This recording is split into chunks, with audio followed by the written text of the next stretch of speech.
Hello, spring has sprung in Tennessee, and so many of the early bloomers are starting to flower. So much is starting to come back from the winter slumber. We can walk around the yard and show you a little bit what we got. This tree here is a Bradford pear. Neighbors have them as well, and they smell horrible. When this neighborhood was first built, they gave everybody a Bradford pear. If I knew now what I knew If I knew then what I know now, I would have pulled it out and planned something different. They are pretty.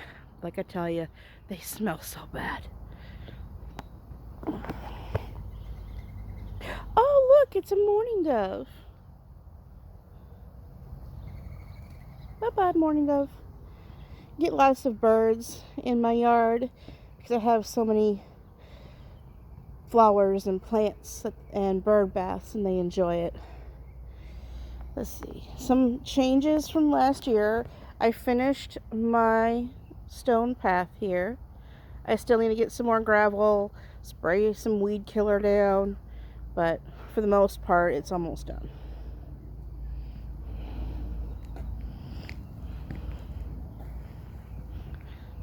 Pink flamingos are popular in my neighborhood, so I brought some of what I had from the backyard up front for you to see. And I kind of like how it looks.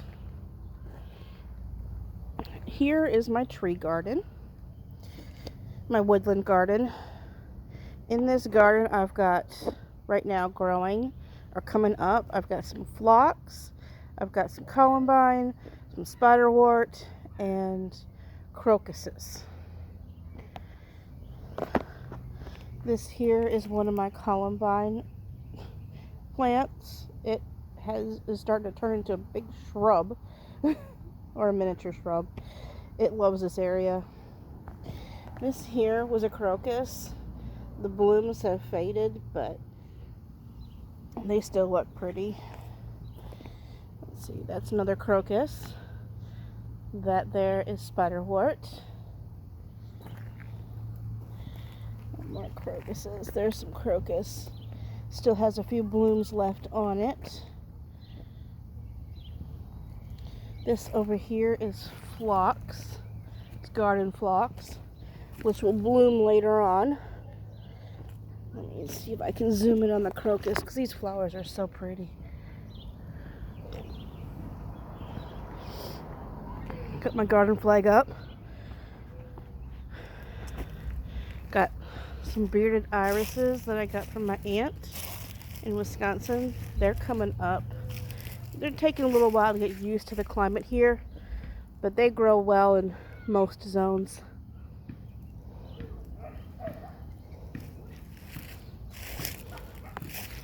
Come around here. Our spring has come quite early this year.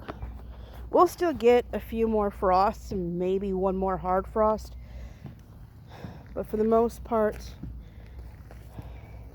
it'll be nice to get gardening earlier. This here that I have in front of this barrel is creeping phlox, and it'll be in full bloom shortly. Over here I have a lot of the primrose coming up and some tulips.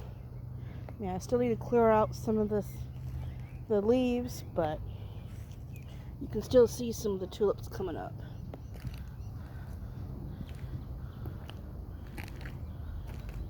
All throughout here. Tulips don't come back as well as daffodils do, but they still come back. Let's see. My gardenia that I got last year suffered some cold damage when the week that we had winter and it was snowing and it got below zero, but it still got green on it, so hopefully it'll come back and still be healthy and thrive.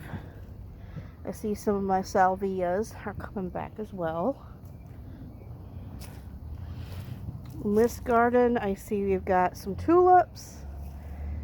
Let's see, that's blue-eyed grass. Those are daylilies. And then I don't know if you can see it back there, but there's a heuchera that's coming back. Let's see. It won't be long, and then the hostas will start coming back too.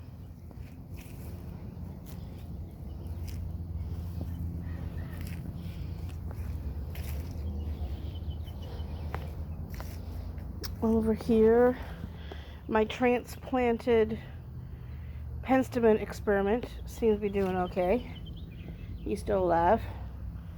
Those are some irises. Some more that I got from my aunt. You can see my clematis is renewing itself, waking up. These daylilies, if I would have known how much these daylilies love this side of my house, I would have planted them a long time ago. Because I had initially had a hard time getting them to come up. These here are some bachelor buttons. I'm surprised they didn't die. They should have. Let's see, my rose. But since my daylilies have done so well over here, I've decided that this year I'm going to extend this garden all the way down my house and plant nothing but lilies.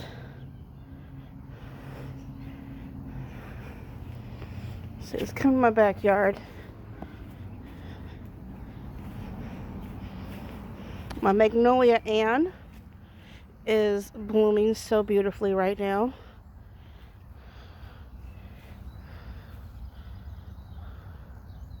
I just love that pink color, don't you?